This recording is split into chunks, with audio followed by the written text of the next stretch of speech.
How's it going, everyone? It's Gadgets Boy. I am sitting in the brand new Audi R8 V10 Plus. Now, this comes in a V10 standard model as well, but the V10 Plus model comes with extra bits and bobs, and it's slightly faster as well. So this one is just 602 brake horsepower or 601, whatever you want to count it as. I can round it down and just say it's 600 brake horsepower, especially when I'm having conversations with my friends. I just say 600 power, 600 brake horsepower, so that's easier. But anyway, this is the new model, so they've refined a few things. It's got stiffer and stronger chassis. You got aluminium and carbon fiber everywhere. This thing is powerful. It growls. I mean, the sound is amazing.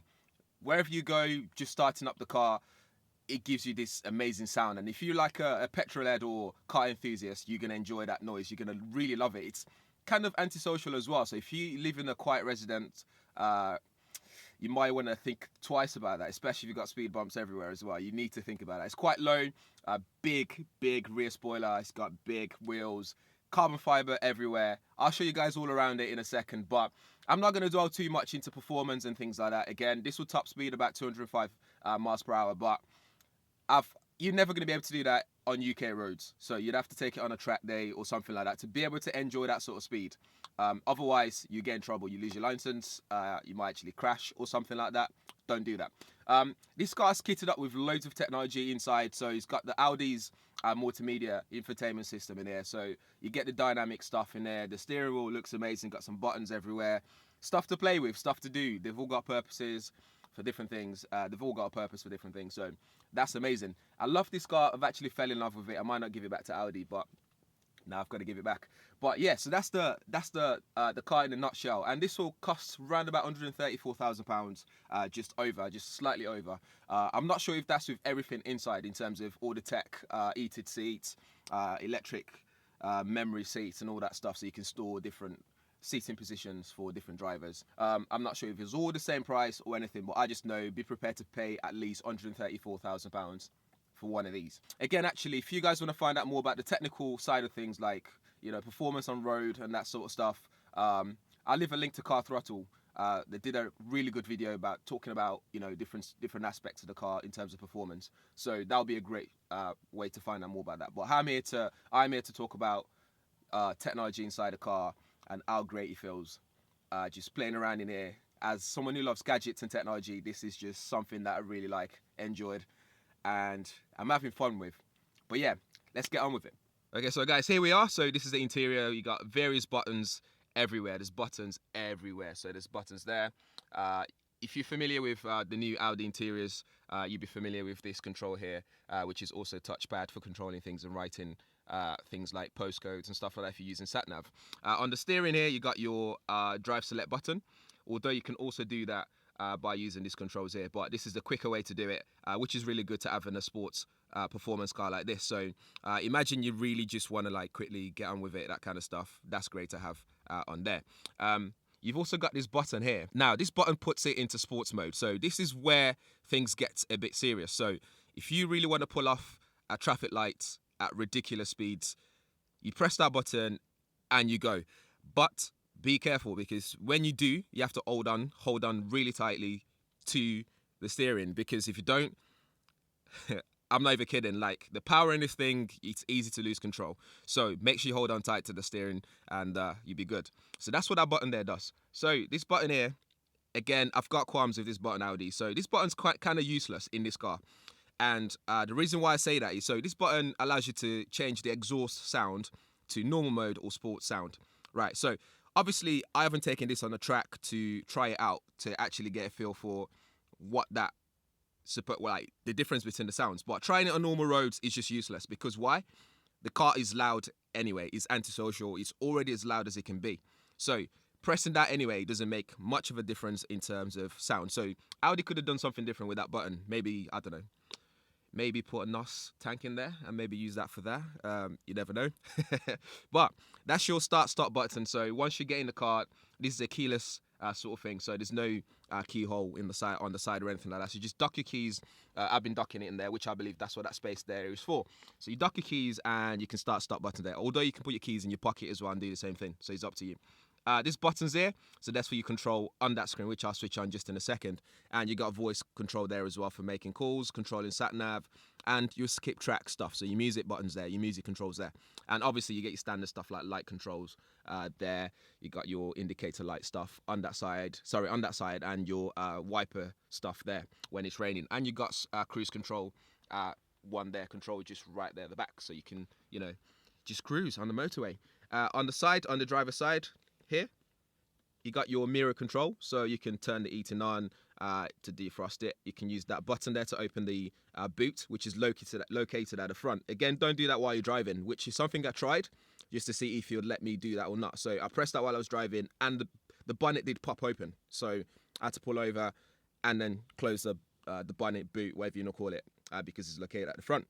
The engine's at the back because the engine is huge and they can't fit all that at the front. So, and they still give you enough space at the front to carry, I reckon, a couple of backpacks, hold all bag. You can put that in there if you're traveling, or if you're going to play golf, you can still, I don't know, you might be able to fit something in there. But I'll show you guys that as well to see how small it is. And then down there is your light control as normal. If I just drops my phone there, open the door so you can see your light control there. It's got automatic switch as well. The lights are really bright. So this is flicked on now, as you can see there, so you can get a quick feel for what you see when you open the door or get in the car. So if we just press this button here just to turn on the electronics in the car. Tell you what, before I get to this side of things, let me talk through other buttons because that side is more exciting.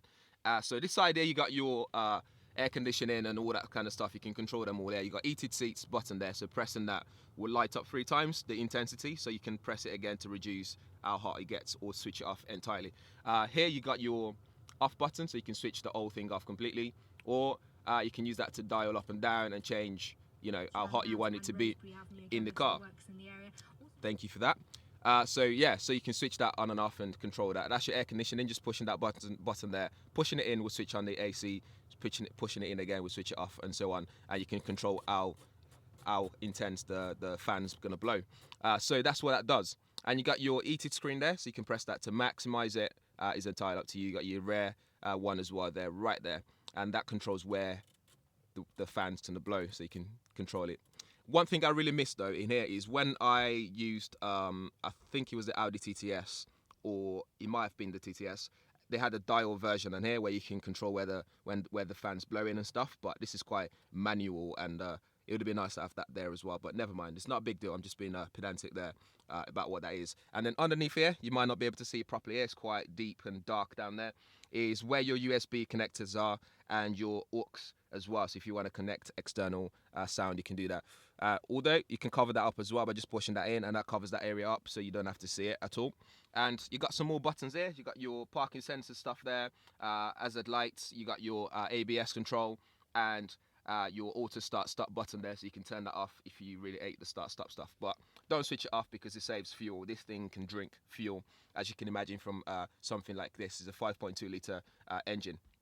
And so you got your audio control there as well for the passenger if they want to do that. And this is your gear stick, so you can push that to the side, which you won't do that while I'm stationary. You can push that to the side to get into the S-Tronic mode, so you can use like up and down and manually change your gear speed. Advisable to use that if you're getting into sports mode or you on a track day, that kind of stuff. That's perfect. Otherwise, you've just got your standard drive, automatic gearbox to do that with right there. You still got your paddle shift on here as well. If you prefer to use your paddle shift, you can do that as well. And on here is where your controls are for the screen up there. So you got your radio, media stuff, sat nav, telephone, and your menu and back button there. Although this can be quite awkward to use while you're driving, because if you're not left-handed, it's hard to write postcodes using your left hand. So using your right hand, because you'd have to like sort of twist your body and come in trying to write that way and stuff like that. Which, although Audi's MMI system does a good job, it does a good job to try and pick up the letters even when you're not in a good position to write it with. So here is the button. So this button can scroll across, as you can see there. So you can go all the way to maps to use your sat nav and so on. One thing that Audi have changed here, I don't know if it's a new thing or not, is previously when you trying to change the view, you can't change it unless you're stationary and you change the settings permanently. But now you can easily just press this button here, and that changes the view. So you can see your power, your torque, and the torque in both in percentage. So when you're pushing your foot down, it'll show you how intense it is. and your map goes to the side with your speedometer right there. But if you change the view again for, I think this is great for when you're using it for everyday use. So here you can have your map really huge there, your rev counter there, and your speedometer right there. On the right hand side, that's permanent, your fuel gauge, and on the left side is your engine temperature there, so engine oil temperature, so that stays there as well, so that doesn't change. And up top here is your major stuff, so parking light, engine status, and stuff like that. So that's great to have there permanently, so you don't have to worry about that when you're driving. Any issues, that picks it up there and there straight away. So I'm going to pop out the car just to show you the seat control very quickly as well. All right, shut up. So on the side here, you got your seat control, so you can adjust the seat position. So as you can see that you got different control buttons. And what's really great about this, when you're doing this, it also shows you on the screen up top, it shows you a feedback of where you're controlling. So if you're not sure what the buttons are doing, on the screen there, it will show you what the buttons are and what it's doing, and so on. Right, so let's switch this car on. So hopefully we might be able to pick up the sound from inside, but don't worry, at the end of the video, I'm gonna record the sound as well, so you guys can hear how loud this thing is. It's really loud. But here we go. You can see everything lights up. Woo, that sounds amazing. Sounds awesome. So that's the sat nav there. So for example, if you need to do anything, there's this button here, which is like your menu button. So every time you press that, you get the option for each feature that you're in. So if you're in audio, that will give you the options available. If you're in telephone, that will give you options available to do that. So you can then scroll down here and go to things like traffic messages, switch to destination entry. So you can go into destination entry and put different things in there. So this is previous addresses, God knows where they are, but yeah, so you can put all that in there and you're good to go. Or like I was mentioning earlier, this bit here, you can use it to write things. So for example here, if I wanted to go to central London somewhere, so let's say EC1, actually W1W, so if I do W, I write it like that. The 1, nope, not I, 1, W, and so on. So you do that and it gives you suggestions for different addresses that you can go, and there you get your map situation going on there as well to give you a preview. But once you've done all that, you get your map, you get destination information on that side as well, it tells you how far left you've got and so on, which is really good. It gives you the required information that you need to get to your destination. So that's all you need, really. But other than that, that's the multimedia center. Really good, really intuitive. It's dynamic, which I always mention every time I talk about Audi's MMI system. It's dynamic in the way it moves about. That's really good. And this thing is powered by, I think it's an NVIDIA processor. So not too long ago, you couldn't even have that in a mobile phone. Now we've got that in vehicles, in cars. And I'm looking forward to seeing what Audi would do with things like CarPlay or even Android in-car system kind of thing. So let's see what they come up with when it comes to that. Not to forget as well, you get your interior lighting, which you can't see right now because it's not dark. But while I'm here, you got Bang & Olufsen speaker sound system in here, and it really sounds really good in terms of sound. You can expect to get the best quality from a car that costs £134,000. I'm just going to move my bag out of the way just to show you the seats as well. Really nice stitching there. It's sport seats, leather, red stitching, because this is the dynamite red version of the car, or just the red. Back here, you've got your CD changer, and you can put SIM card in there and your SD cards as well if you prefer to do that with your audio system. But yeah, and also the passenger can do the same thing you can do with the driver's seat in terms of adjusting all this and pushing that forward just to get as comfortable as possible. And in here, you got your cup holder. You just have to push the button here. Push that up. And you get your cup holder there, so you can put stuff in there. But that's that inside of the car. And I don't think there's a lot more to talk about in terms of the technology inside of this car. The multimedia system and so on.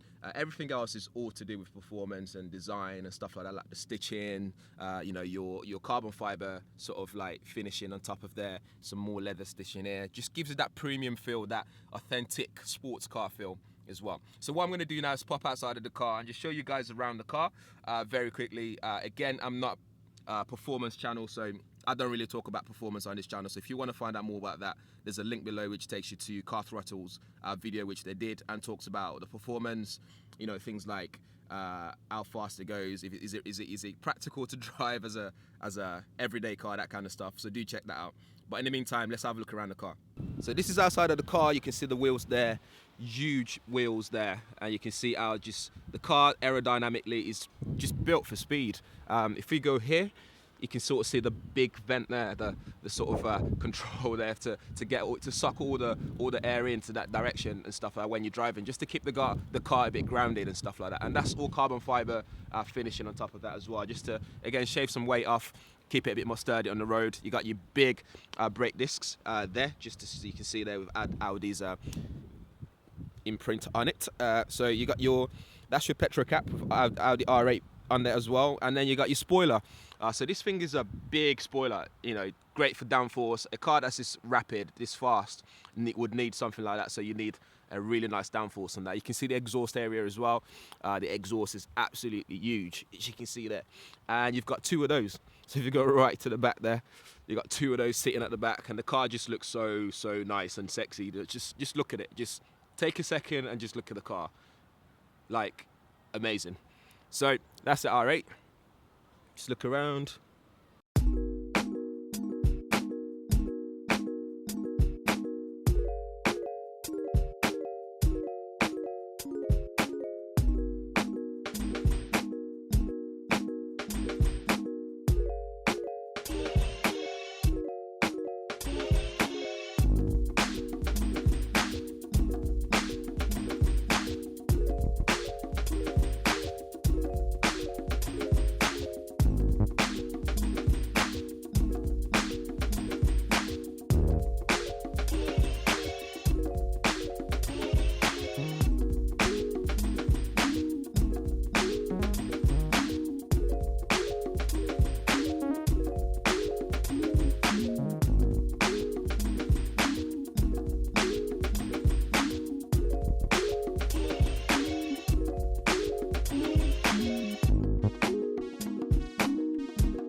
So guys, that's the outside of the R8. So I just thought, rather than me talking over the entire video and, you know, while I was showing the car and stuff, I thought I'd just cut it off there. Just, you know, stop talking, show you the real deal, show you around the car, what it's all about, all the carbon fibers around it. The front grille, which has got a facelift, looks amazing. I love the grille. And the back as well, the spoilers, the exhaust, the big light, how it is. It's just like, in fact, when you drive in, you can see the edges of the car, just like the back, how it just sits up. You just know that you're in a wide car, and it's just amazing. So what I'm gonna do before I end this video is obviously show you guys what it sounds like, right? So what I'm gonna do is I'm gonna get this camera right by the exhaust, and I'm gonna give it a bit of pumping. It's gonna be antisocial, so I'm a bit weary that my neighbors here are gonna be entirely just gonna be mad at me afterwards, but it's fine. As soon as I do that, I'm gonna be out of the zone, so no one's gonna be able to pin it back to me, so it's fine. But in the meantime, yeah, let's check out the sound.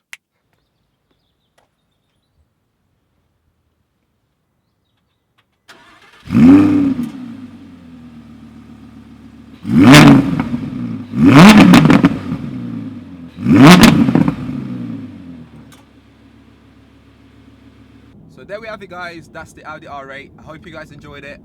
We've got the sound in there to hear how the exhaust sounds. We've got the body area at the outside, the exterior, to show you what the car looks like outside. It looks amazing. The interior is amazing. The tech inside is awesome. A few bits and bobs there that I didn't like. For example, the sort of control here to write stuff is not the easiest to do when you're right-handed and not left-handed. In terms of performance, again, check out the link to check out all information about performance and stuff, a bit more about the review of the performance, which is something I don't really do. I could talk about performance, but I'd be here all day talking about performance, how it grips the road, how great it is on corners, how the technology inside the car allows the power to be distributed perfectly well between the wheels when you're going around the corners and stuff like that. So I could go on about that for forever, but I'm not going to do that. I'll let the experts do that. People do it every day. But in the meantime, I hope you like this video. If you do, I'm going to do more. Give it a thumbs up as well. Go bash that thumbs up button, and leave a comment as well. What do you like about the car? Anything you want to know, anything you want to find out, do let me know. Ask me in the questions, in the comments area, and I always do my best to answer back and stuff. And yeah, that's the Audi R8 V10 Plus. And hopefully one day I'll be able to afford one of these myself. You know, you never know. But yeah, in the meantime, I'm Tommy. You're watching Gadgets Boy. Catch you in the next one.